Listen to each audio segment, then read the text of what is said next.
Shalom. Selamat pagi. Selamat kita bertemu di dalam kasih Tuhan kita Yesus Kristus. Kita akan menyerahkan hati kita, jiwa roh kita kepada Tuhan. Biarlah kita semua berkenan di hadapannya. Dan kita akan bangkit berdiri. Kita menghormati Allah yang kuasa, Allah yang maha tinggi. Kita senantiasa perlu Dia. Kita senantiasa perlu Allah untuk memegang kehidupan kita. Kita katakan, peganglah tanganku Roh Kudus.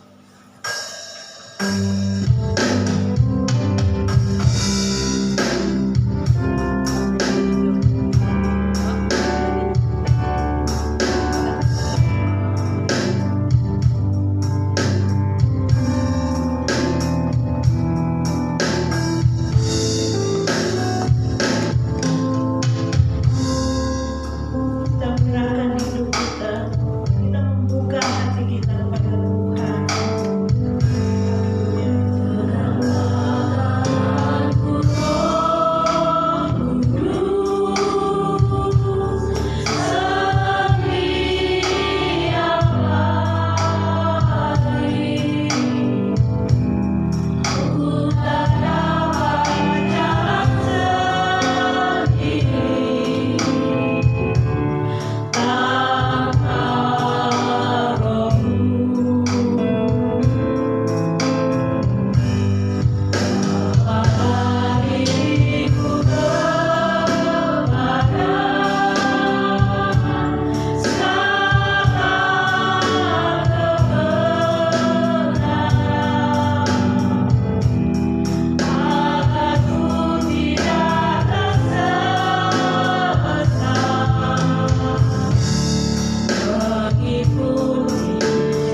bagaikan biji matamu ya Tuhan di hadapan-Mu. Kami sungguh mengucap syukur. Haleluya. Dan biarpun 10.000 rebah di kanan kita, kita tetap bangkit, kita tetap berdiri oleh karena kuasa Tuhan. Kita katakan, tiada pernah kuragukan kasih setia-Mu ya Tuhan.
pada pagi hari ini kami mau menyerahkan hati kami kepadamu Tuhan. Dan biarlah Engkau berkarya, Engkau memberkati kami semua yang saat ini mengambil bagian, baik WL, singer, musik, LCD. Terlebih hamba yang akan menyampaikan sabda firman Tuhan. Kiranya Engkau memberkati kami semua. Biarlah apa yang kami sampaikan datang daripada Engkau saja ya Tuhan. Dan biarlah Tuhan semua yang kami lakukan di dalam ibadah kami boleh menjadi berkat bagi jemaat yang hadir pada pagi hari ini ya Tuhan. Terima kasih Bapa di dalam surga. Kiranya persembahan pujian kami boleh menjadikan persembahan yang harum di hadapan-Mu dan boleh memberkati kami semua Bapa. Kami menyerahkan ibadah pada pagi hari ini Tuhan, dari awal pertengahan hingga pada akhirnya. Hanya di dalam nama Tuhan Yesus kami sudah berdoa dan bersyukur. Haleluya. Amin. Masih kuat berdiri saudara? Kita percaya bahwa di rumah Bapa kesenangan. Di sanalah kita akan hidup penuh kemuliaan. Ke rumah tempat yang senang, di mana tidak ada lagi berat.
berterima kasih. Tapi terlebih dahulu Bapak Ibu akan berdoa. Bapak yang penuh kasih dan bertahan surga, terima kasih Tuhan, Bapak baik Kamu kasih kami, Kau masih beri kesempatan buat kami Tuhan datang ke rumah-Mu, memuji, memuliakan Tuhan. Sebentar kami akan memberi yang terbaik untuk Engkau, biarlah persembahan ini berkenan di hadapan-Mu, dan biarlah persembahan ini dikelola dengan baik untuk kemuliaan nama Tuhan, memperluas kerajaan Tuhan ini. Terima kasih Tuhan Yesus, terima kasih. Kami menyerahkan persembahan ini di dalam nama Tuhan Yesus Kristus. Haleluya. Amin. Katakan betapa hatiku berterima kasih.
Biarlah kita dipakai semua jemaat di tempat ini untuk menjadi alat bagi kemuliaan nama Tuhan.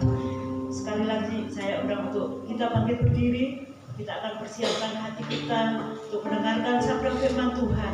Dan biarlah firman-Nya boleh menegur, boleh menasihat kita untuk boleh hidup senantiasa diperbaharui. Biarlah firman-Nya juga boleh memperkuat kehidupan kita dan kita senantiasa terhubung. Karena firman-Nya adalah dasar di dalam kehidupan kita. Kasih-Mu layakkan seluruh hidupku.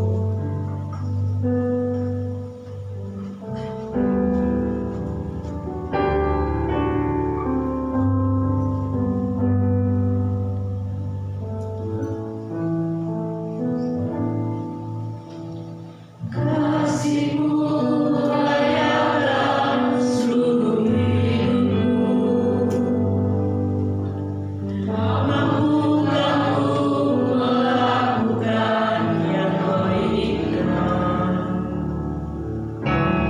Bisa ku terlepas, kau pegang tanganku, ingin lebih mengenal pribadimu. Katakan kasihmu layakkan seumur hidup. Kasihmu layakkan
Sehingga kami boleh melihat Engkau yang berbicara dalam kehidupan kami, Bapak.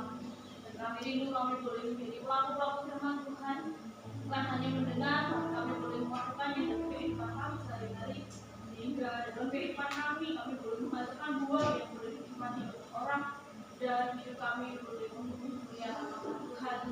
Inilah kerinduan kami Tuhan, kami mau duduk diam mendengarkan Tuhan.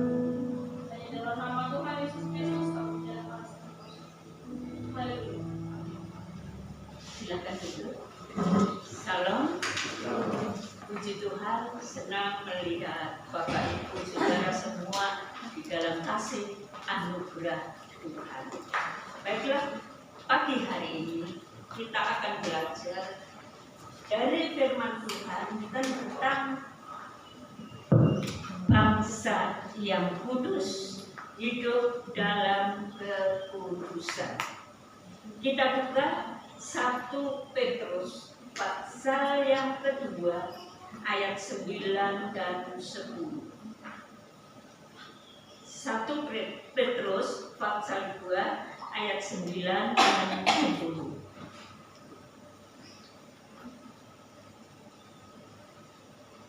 Baiklah, kita akan membaca, kita perhatikan ayat ini dengan sungguh-sungguh. Tetapi kamulah bangsa yang terpilih, imamat yang rajani, bangsa yang kudus, umat kepunyaan Allah sendiri, supaya kamu memberitakan perbuatan yang besar dari Dia, yang telah memanggil kamu keluar dari kegelapan kepada terangnya yang ajaib. Ayat 10. Kamu yang dahulu bukan umat Allah, tetapi yang sekarang telah menjadi umatnya.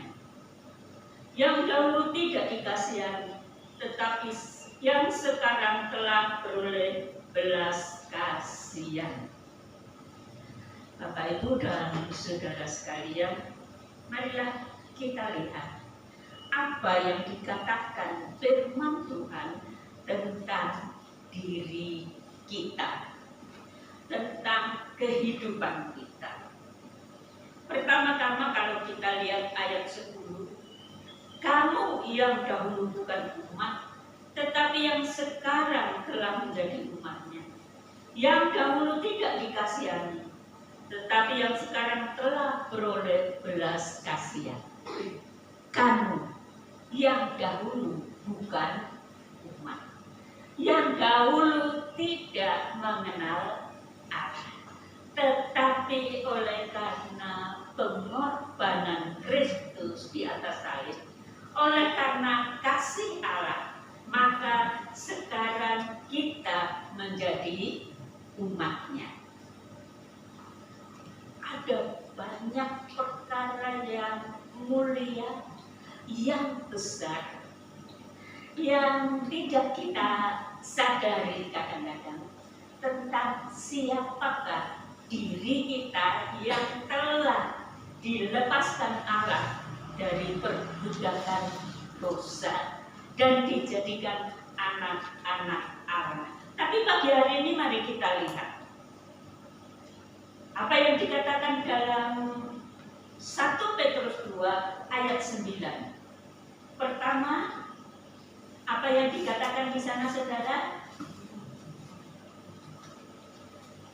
Kamulah bangsa yang terpilih. Kamulah bangsa yang terpilih. Dalam dunia dengan ada berbagai macam bangsa, ada bangsa-bangsa yang nampak lebih unggul dari bangsa yang lain.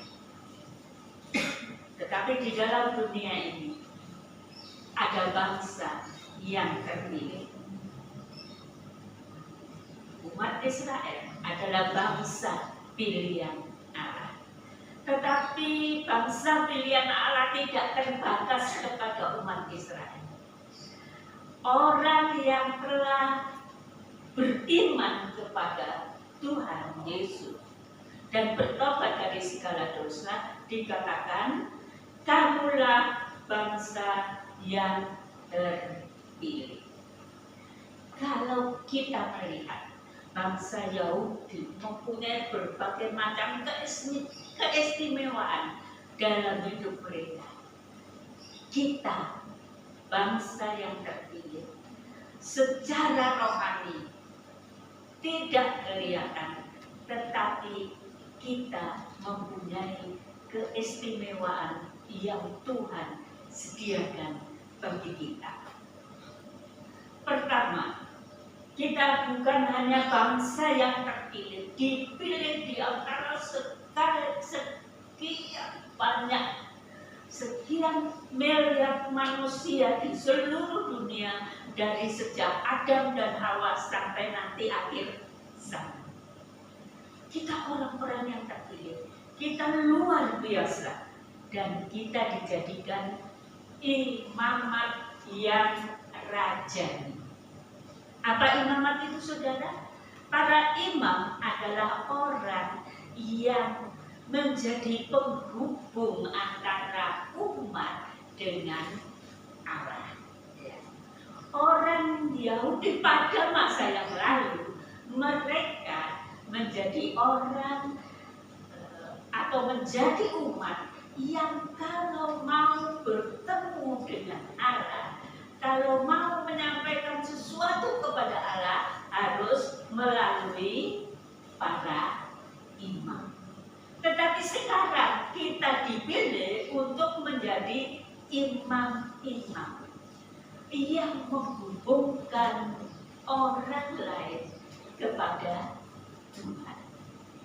Kita bukan hanya umat biasa, tetapi kita adalah imamat yang rajani. Rajani berarti punya kuasa.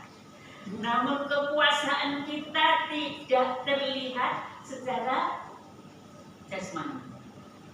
Kekuasaan kita adalah kekuasaan yang begitu besar, yang sanggup menaklukkan kuasa kegelapan. Imamat yang rajani akan membawa orang kepada Allah, dan orang-orang itu yang seperti kita dulu, orang-orang yang dibelenggu oleh kuasa kegelapan, kita sanggup membawa mereka karena kita ada kuasa dari Allah yang maha tinggi. Luar biasa. Dan kita lihat selanjutnya, bangsa yang kudus. Kita adalah bangsa yang kudus, yang dikuduskan, disucikan, dilepaskan dari segala belenggu dosa. Kemudian umat kepunyaan Allah sendiri. Umat kepunyaan Allah sendiri. Kita adalah bangsa pilihan Allah dan menjadi anak-anak Allah, pangeran-pangeran kerajaan Allah. Luar biasa kita, saudara. Untuk apa? Supaya kita dikatakan dapat memberitakan berbuat perbuatan-perbuatan Allah yang besar, supaya kita dapat menjadi pemberita kasih anak kepada dunia yang tidak mengenal kasihnya. Nah, seringkali kita ada di dalam keadaan yang seolah-olah secara manusia kita itu tidak berharga, kita itu kelihatan miskin, kita itu kelihatan tidak seperti yang lain dan lain sebagainya, tanpa menyadari bahwa kita memiliki sesuatu yang jauh lebih tinggi dari yang dimiliki manusia yang ada di dalam dunia. Tetapi ketahuilah, apa yang kita miliki, anugerah yang besar itu, di dalamnya tentu ada tanggung jawab. Di dalamnya harus ada tanggung jawab. Benarkah? Coba dibaca Lukas 9 ayat 23. Yang Lukas 9 ayat 23. Silakan baca, saudara.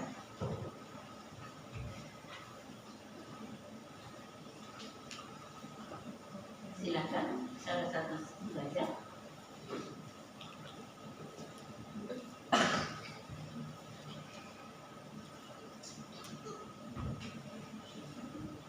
Mari.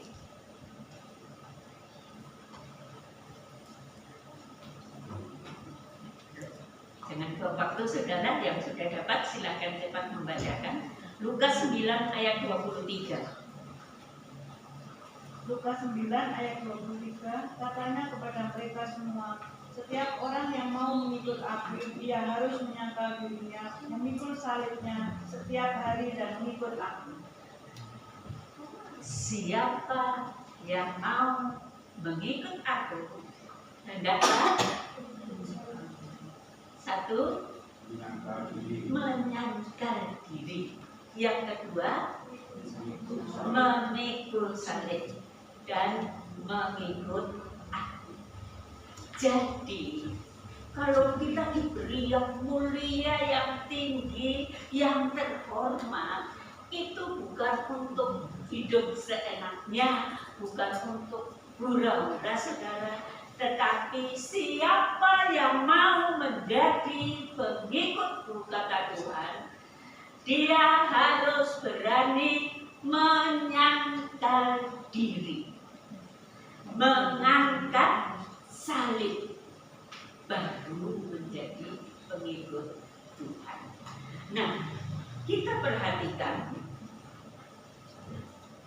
apa yang dikatakan di dalam firman Tuhan tadi, menunjukkan bahwa kita bangsa yang kudus itu, kita punya tanggung jawab untuk hidup kudus. Tanggung jawab untuk hidup kudus artinya hidup yang bertolak belakang dengan kehidupan yang berdosa. Bertolak belakang dengan kehidupan yang menuruti keinginan hati sendiri. Marilah bagaimana kita menyangkal diri itu kita lihat di dalam Galatia 5 ayat 19 sampai 21. Galatia 5 ayat 19 sampai 21.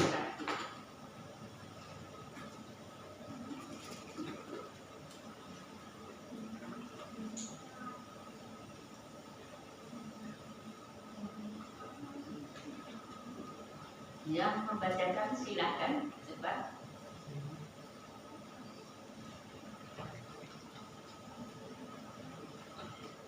Galatia 5 ayat 19 sampai 21. Perbuatan daging telah nyata, yaitu percabulan, kecemaran, hawa nafsu, penyembahan berhala, sihir, perseteruan, perselisihan, iri hati, amarah, kepentingan diri sendiri, kecederaan, roh pemecah, kedengkian, kemabukan, pesta pora, dan sebagainya.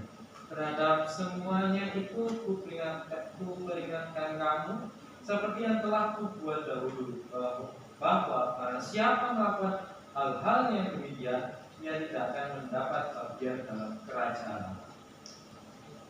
Mari kita perhatikan saudara. Hidup kudus adalah hidup menyangkal diri, menyangkal keinginan daging, bertolak belakang dengan keinginan daging. Apa itu keinginan daging? Kita telah baca di sana, perbuatan daging telah nyata, yaitu percabulan. Apalagi saudara? Percabulan, lalu kecemaran, terus hawa nafsu, lalu penyembahan berhala, sihir, perseteruan, perselisihan, iri hati, amarah, kepentingan diri sendiri, percidraan, roh pemecah, kedengkian, kemabukan, pesta pora. Wah, kita perhatikan, apakah semuanya itu sudah tidak ada dalam hidup kita? Masih ada banyak hal, saudara. Masih ada banyak hal. Kita bersyukur. Mungkin saudara dan saya berharap semuanya terlepas dari percabulan, kecemaran, dan hawa nafsu. Saya percaya kita semua adalah orang-orang yang tidak hidup dalam percabulan, kecemaran, hawa nafsu. Kemudian kita tentu tidak menyembah berhala, sihir. Tapi kalau ada anak-anak Tuhan yang masih dalam keadaan terjepit, pergi ke orang pinter katanya, itu adalah penyembahan berhala, masuk dalam sihir. Mau disihir saudara, pergilah ke tukang sihir. Tetapi kalau engkau pergi ke sana, engkau sedang melawan Allah, karena engkau termasuk orang-orang yang menyembah berhala. Nah, kita lanjutkan.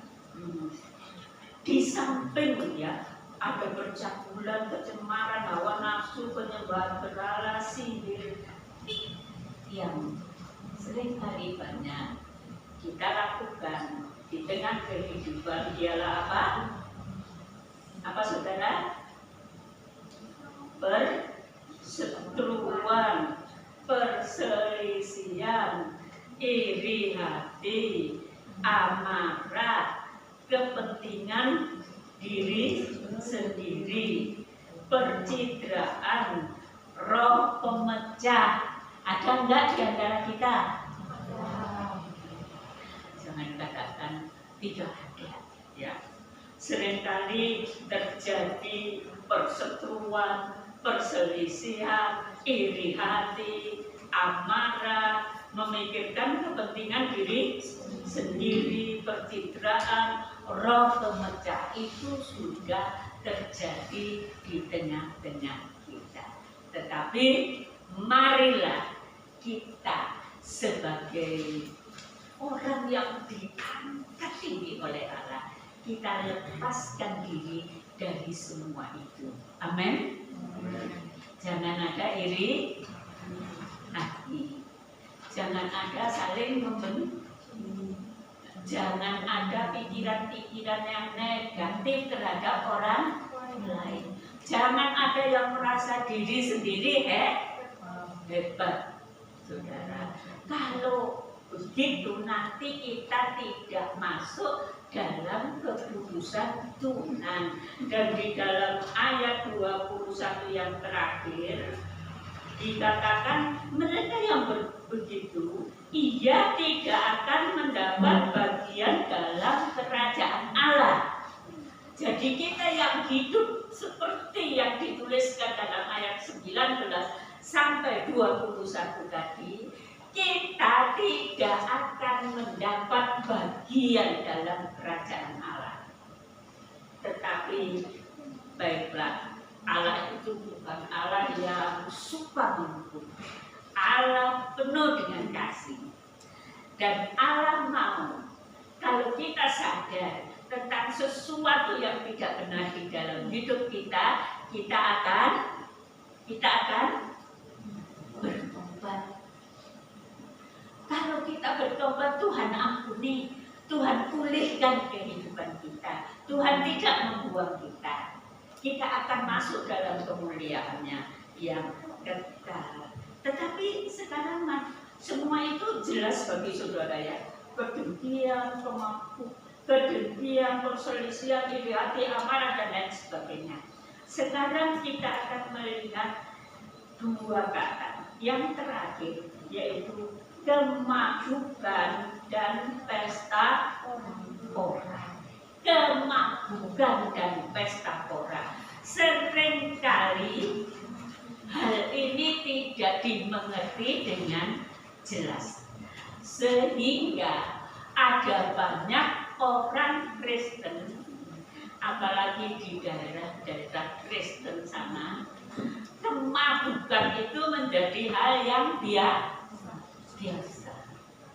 Padahal kemabukan itu sesuatu yang membawa kepada kebinasaan. Sekarang kita perhatikan, apa sih kemabukan itu? Apa saudara? Kemabukan itu adalah dilakukan oleh orang yang mencari kepuasan sesaat. Mencari kepuasan sesaat.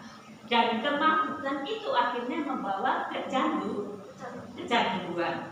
Ya kalau sudah kecanduan kita akan melakukan terus menerus.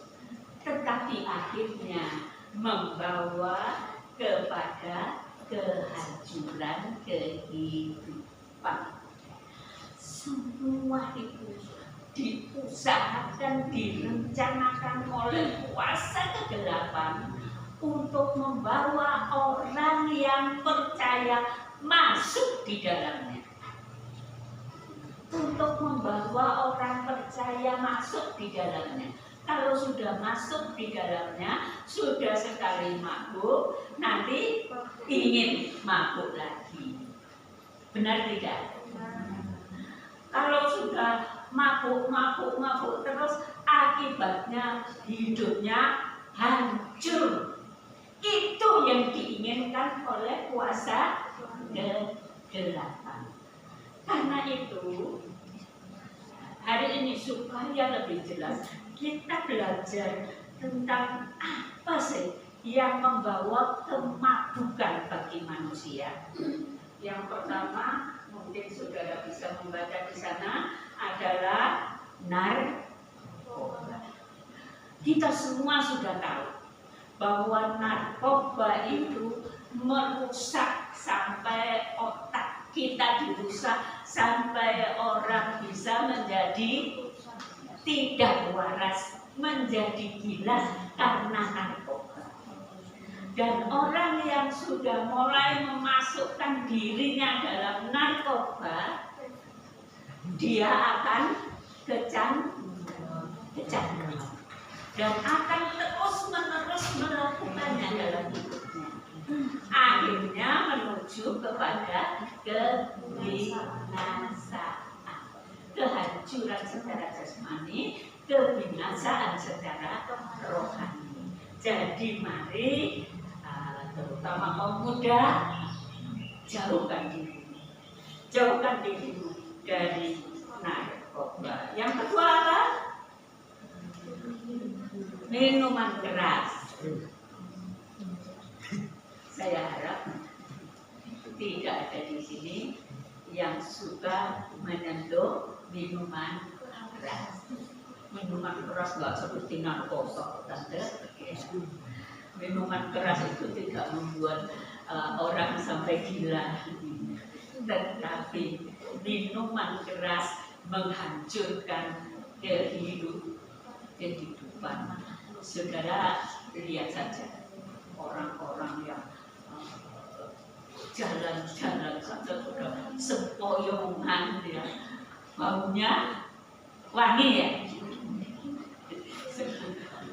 Saya yang dulu sering dari Tumpang ke Malang ini naik kendaraan umum, dan kadang-kadang kalau saya lagi belajar di Surabaya pulang sampai jam 12 atau jam 1 baru tiba di rumah, malam-malam sering bersama dengan orang naik mobil yang mati.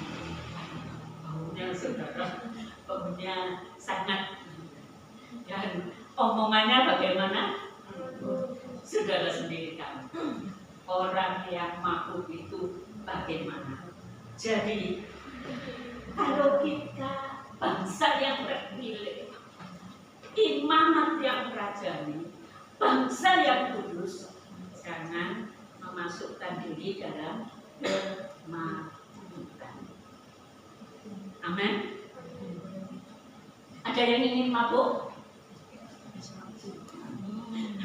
Saya percaya tidak ada ya. Anak-anak kecil juga nggak ingin mabuk ya. Iya. Mari kita lanjutkan. Minuman keras yang ketiga apa? Judol. Apa judol itu saudara? Oh, semua tahu judi online ya. Iya.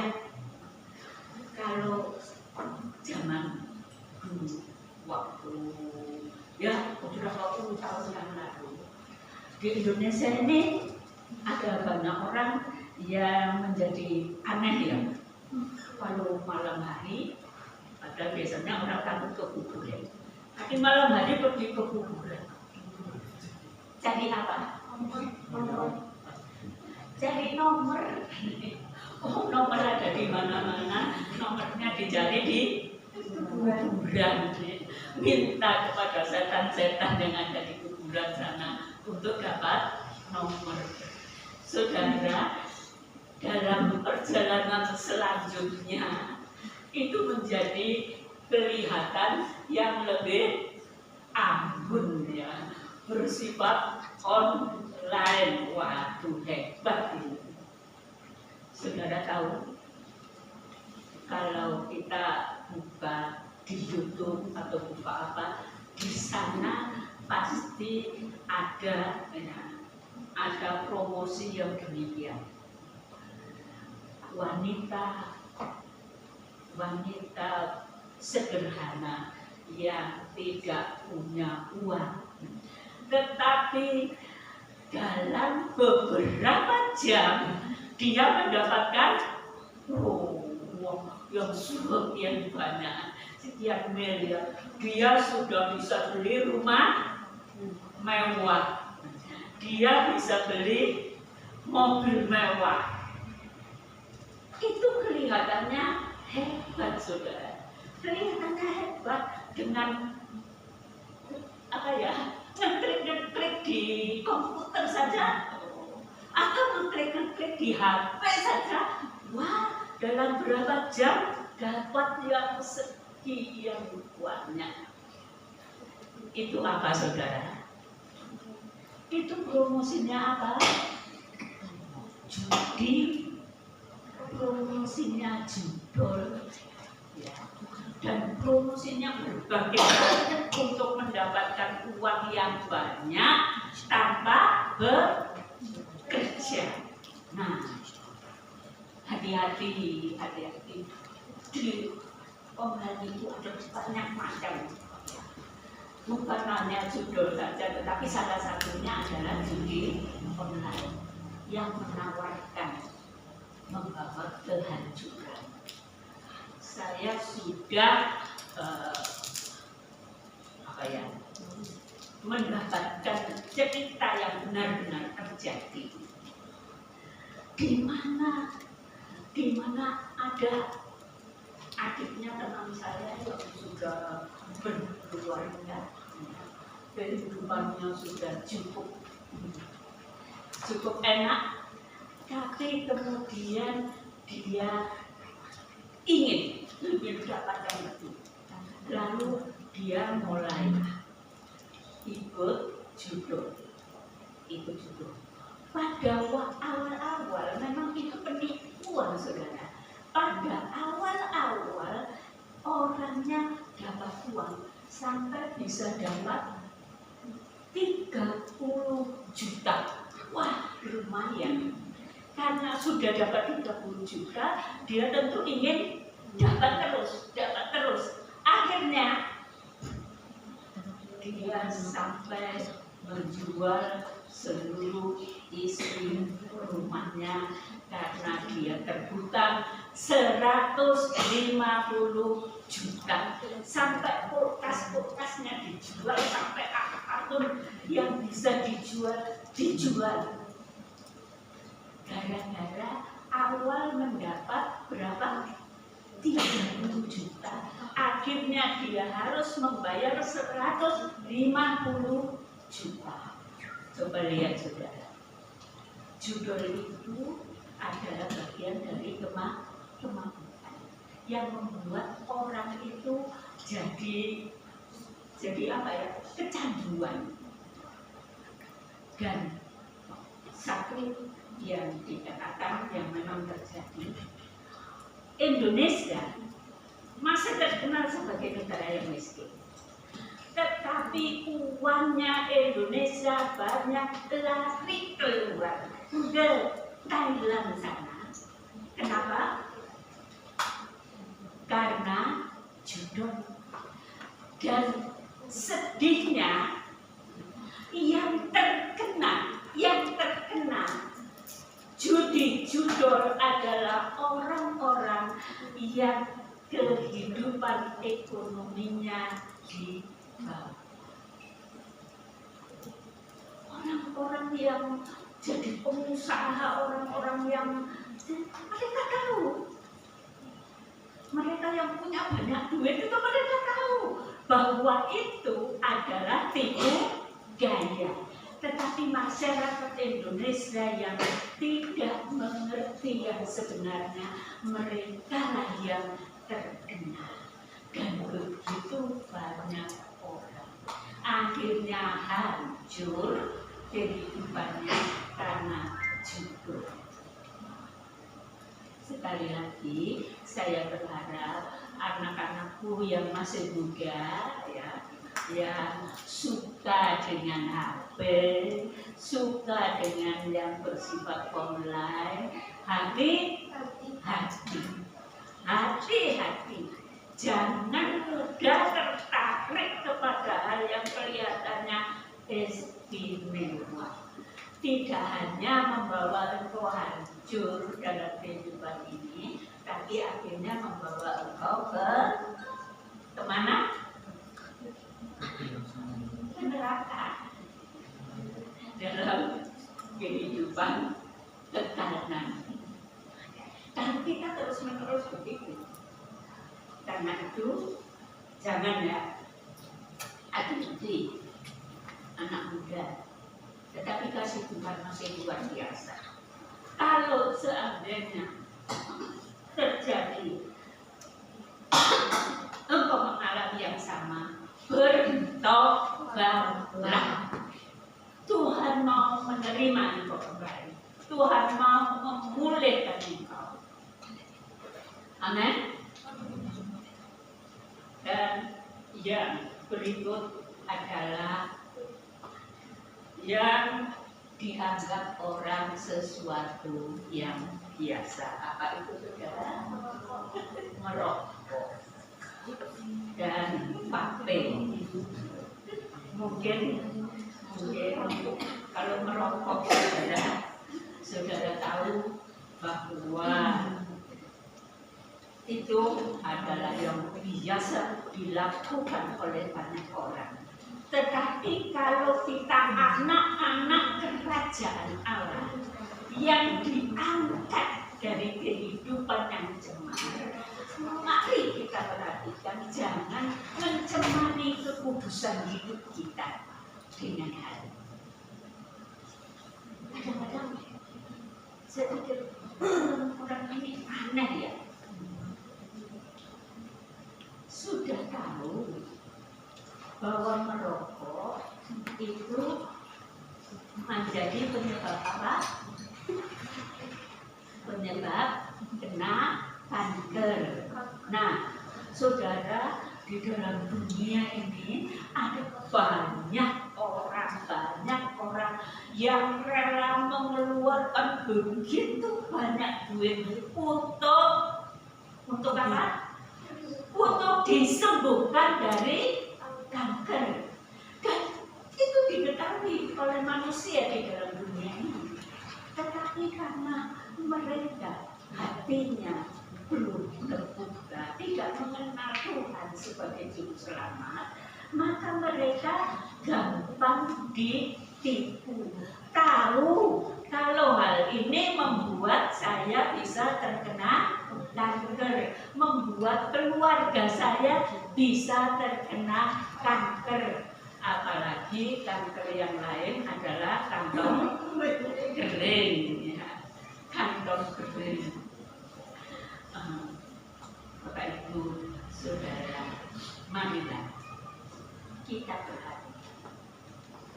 Kalau engkau mungkin tidak mengalami, tapi kalau saya yang sudah mengalami bagaimana melihat, walaupun dulu bukan karena merokok ya, tidak pernah merokok, tapi itu terkena kanker.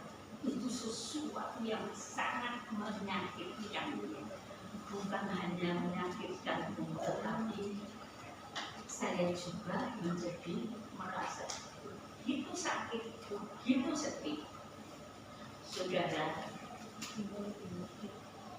kanker adalah sesuatu yang sangat merusak kehidupan manusia, dan sampai saat ini belum ada obat yang betul-betul bisa menghilangkan kanker. Nah, karena itu lepaskan dirimu dengan kekuatan Tuhan, dengan pertolongan Tuhan, pasti engkau bisa lepas. Bukan di hadapan orang lain, tetapi di hadapan Tuhan. Saya sering katakan, kenapa ya? Ayah saya sendiri itu orang yang tidak mengenal Allah pada waktu itu. Satu saat dia memang suka sekali merokok. Satu saat dia sakit keras, dibawa ke dokter, dan dokter katakan tidak boleh merokok lagi. Lalu ayah saya belum kenal Tuhan ini, karena kesadaran akan rasa sakitnya kan, karena kesadaran akan keberadaan dirinya, dia lepaskan sama sekali. Saya percaya kalau anak-anak Tuhan, ada Tuhan dan Roh Tuhan yang bisa menolong engkau lebih bisa lepas. Amin. Mari saya berbicara begini bukan karena apa? Karena firman Tuhan mengajari kita supaya kita hidup dalam kekudusan. Kalau kita hidup dalam kekudusan, kita menikmati indahnya kasih Allah itu dalam hidup kita. Hubungan saudara dengan Tuhan itu menjadi begitu indah.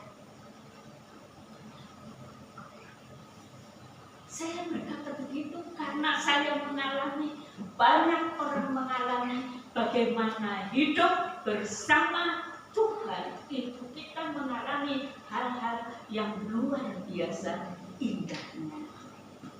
Jangan buangkan keindahan itu dan memilih dengan kehancuran. Itulah yang kita pelajari dari firman Tuhan. Sekarang mungkin yang tua-tua belum tahu tahu, yang anak muda tahu vape ya? Tahu vape? Oh, tahu ya. Bentuknya seperti apa? Kadang-kadang seperti apa ya? Ballpoint gitu ya. Bentuknya kecil. Apa itu vape? Ada yang tahu apa itu vape? Kalau lagi bisa dikatakan sedang vaping gitu ya. Nah, vape itu adalah satu benda yang di dalamnya ada cairan, dan cairan itu dipanaskan melalui baterai yang ada di tempat itu, dan kalau dipanaskan akhirnya cairan itu menimbulkan semacam asap perokok gitu. Dan itu asap itu yang akan dihirup. Jadi yang menikmati vape itu sebenarnya sedang menikmati sama dengan rokok. Tetapi saudara, pada awalnya mungkin memang tidak terlalu berbahaya.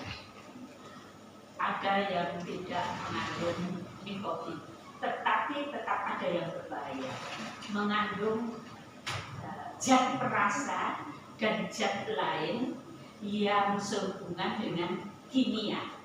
Dan kalau itu tersentuh, itu akan membuat peradangan paru. Nah, berikutnya sekarang hati-hati ya anak muda, vape itu sekarang lebih jahat isinya. Di dalamnya ada nikotin yang dimasukkan dalam cairan, ada perasa, ada zat lain yang saya lupa namanya di situ. 3 zat itu kalau dibakar dan mengeluarkan asap, maka asap itu akan masuk ke dalam paru-paru dan membuat paru-paru menjadi rusak. Yang lebih lagi, ini biasanya yang dilakukan oleh orang-orang yang kalau tadi judul bukan orang-orang kelas tinggi ya, yang orang-orang kelas tinggi sekarang mereka pakai itu, tapi di dalamnya yang dimasukkan hal-hal yang sehubungan dengan narkoba. Jadi yang kelihatannya tadi sepele akhirnya menjadi alat penghancur. Itulah yang sedang dilakukan oleh kuasa kegelapan untuk menghancurkan masa depan setiap manusia. Anak-anak yang mulai mendengar ya sekarang tentang vape, jangan sampai ya nanti kalau ada yang mengunjungi, mungkin ada yang mengunjungi di sekolah, jangan sampai masuk di dalamnya. Mari kita belajar bahwa hidup di dalam dunia ini menghadapi dua. Pertama, kita menghadapi kuasa kegelapan yang membawa manusia dari keadaan yang seolah-olah menyenangkan, memberi pelepasan dari tekanan hidup. Akhirnya membawa kepada apa saudara? Kecanduan. Kalau sudah kecanduan tidak bisa lepas. Akhirnya membawa kehancuran kehidupan manusia. Itulah yang direncanakan kuasa kegelapan. Jadi jangan mau ditipu oleh kuasa kegelapan. Amin. Kalau yang muda-muda, ingat ya, jangan sampai ditipu oleh kuasa kegelapan.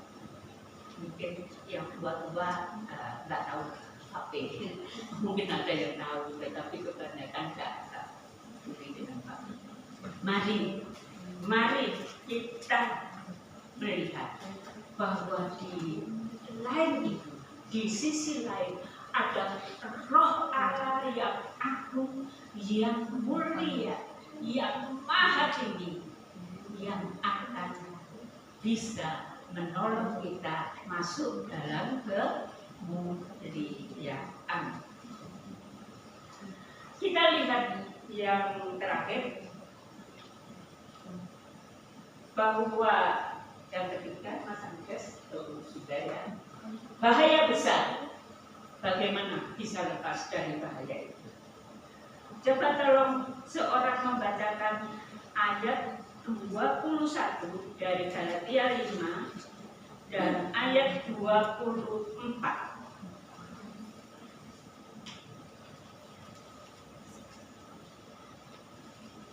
Mari silakan. Galatia 5 ayat 21 dan 24.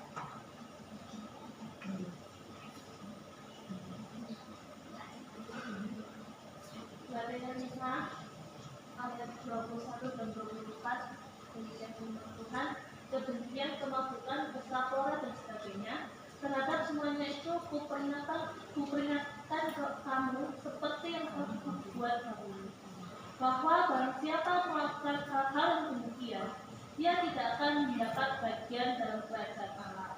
Ayat 24. Barang siapa menjadi milik Kristus Yesus, ia telah menyalibkan daging dengan segala hawa nafsu dan diri. Iya. Barang siapa telah menjadi milik Kristus Yesus, ia telah menyalibkan daging dengan segala hawa nafsu dan keinginannya. Siapa yang menjadi milik Kristus yang benar, ia akan menyalibkan daging dan hawa nafsu serta keinginannya. Menyangkal diri, angkat salib. Kita hidup dalam kekudusan. Kalau kita tidak hidup dalam kekudusan, ayat 21b, ia tidak akan mendapat bagian dalam kerajaan Allah. Dalam kerajaan Allah itu ada bagian yang luar biasa, baik untuk hidup di dunia ini, baik untuk kekekalan. Tapi kalau saudara tidak mau hidup dalam kekudusan, maka engkau tidak mendapat bagian dalam kerajaan Allah. Saudara menjadi bagian dari kerajaan setan. Saudara akan menjadi orang yang dikuasai oleh kuasa kejahatan. Tetapi marilah Tuhan sangat mengasihi saudara. Tuhan tidak membuang saudara. Tuhan tidak membuat kita itu akhirnya jatuh meninggalkan Tuhan. Tidak saudara. Hanya satu hal, bertobat. Tuhan akan memberikan sesuatu yang luar biasa bagi hidup saudara. Amin. Hiduplah dalam kekudusan. Ya. Ingat, bukan hanya yang kita bicarakan tadi, tetapi kedengkian, kebencian, iri hati, perseteruan, dan semua yang lain adalah bagian dari keinginan dan yang membawa kehancuran hidup. Mari kita serahkan hidup kita, kita percaya bahwa Tuhan akan menolong kita. Di dalam kitab Efesus 1 ayat 18-19 dikatakan, Dia membuat mata hatimu terang dan menghargai kemuliaan yang dianugerahkan kepadamu. Ayat 18. Dan supaya Ia menjadikan mata hatimu terang agar kamu mengerti pengharapan apakah yang terkandung dalam panggilannya. Lihatlah betapa kayanya kemuliaan bagian yang ditentukan bagi siapa saudara? Orang-orang kudus. Lihatlah betapa kayanya kemuliaan yang disediakan bagi orang-orang kudus, bagi saudara dan saya yang hidup kudus. Ada kemuliaan Allah yang luar biasa. Marilah kita menjadi orang-orang yang menghargai kemuliaan Allah. Dan kita dapat melakukannya, Galatia 5 ayat 25, jikalau kita hidup oleh Roh, baiklah hidup kita juga dipimpin oleh Roh. Mari setiap hari kita mendekatkan diri kepada Tuhan, kita minta hidup kita dipimpin oleh Roh. Kenapa saudara kadang-kadang anak-anak Tuhan jatuh dalam ketidakkudusan? Karena hidupnya tidak dipimpin oleh Roh, karena dia tidak memberi waktunya dari hari ke hari untuk memohon pertolongan pimpinan Roh Kudus. Allah menganugerahkan Roh Kudus supaya kita kuat, kita kudus, dipimpin olehnya. Amin. Kalau saudara dan saya hidup dipimpin oleh Roh Kudus, maka saudara dan saya menikmati indahnya kasih Allah dalam hidup ini. Marilah kita berdiri bersama-sama. Kita akan menyanyikan itu kasih Yesus indah dalam hidup.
Dia ada di dekatmu.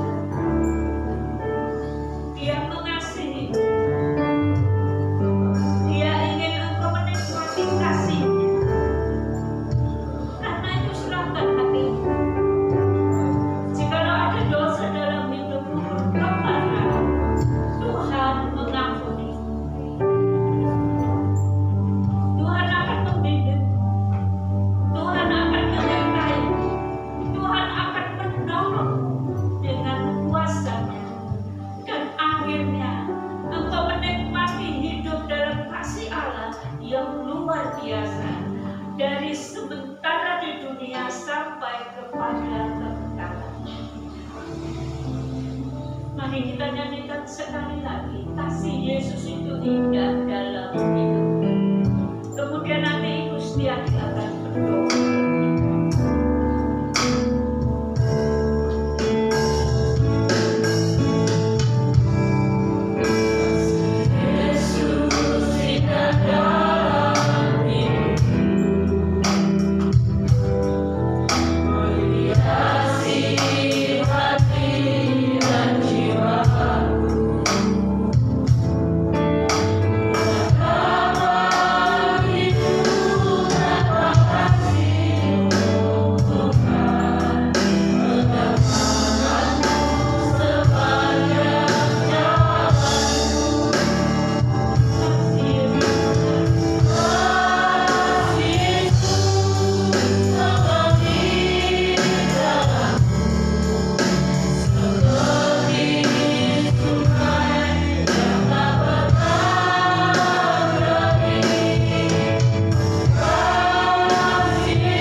Bapa, Engkau tahu segala kehidupan kami sampai saat ini Tuhan. Kami mohon kiranya Kau berkenan mengampuni kami apabila masih ada dosa dalam kehidupan kami yang tidak berkenan di hadapan-Mu. Perbuatan kami, tingkah laku kami yang mungkin tersembunyi dari manusia, tetapi terbuka di hadapan-Mu ya Bapa. Karena itu kami mohon Bapa, ampuni kami. Ampuni kami, supaya kami boleh merasakan kasih setiamu bagi kami Tuhan. Hidup kami boleh diperbarui, hidup kami boleh dibawa lebih dekat kepadamu, lebih setia kepadamu ya Bapa. Terima kasih Bapa di surga, terima kasih buat firman-Mu pada siang hari ini yang boleh mengingatkan kami untuk kami boleh hidup senantiasa kudus di hadapan-Mu. Sehingga hidup kami boleh menjadi berkat bagi orang lain dan boleh Engkau pakai sebagai alat bagi kemuliaan nama Tuhan. Kami menyerahkan Ibu Gembala yang telah menyampaikan firman Tuhan, Kau memberkati setiap kehidupan di dalam Ibu Gembala, setiap pergumulan persoalan yang dihadapi saat ini. Kami percaya bahwa kasih-Mu Tuhan yang akan menolong, akan memberikan jalan keluar bagi setiap hal yang menjadi pergumulan bagi beliau. Memberkati dengan kekuatan dan kesehatan serta menolong di dalam segala usaha apa yang dilakukan ya Bapa. Semuanya boleh berhasil karena kasih kemurahan Tuhan. Demikian juga kami mengucap syukur Bapa hari ini Engkau sudah memberkati kami masing-masing, seluruh sidang jemaat-Mu yang ada. Baik kami yang ada di tempat ini memuji dan memuliakan Engkau.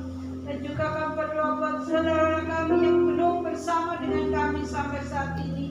Allah Roh Kudus, kiranya kasih-Mu boleh menjangkau mereka, kasih-Mu boleh melawan mereka ya Tuhan.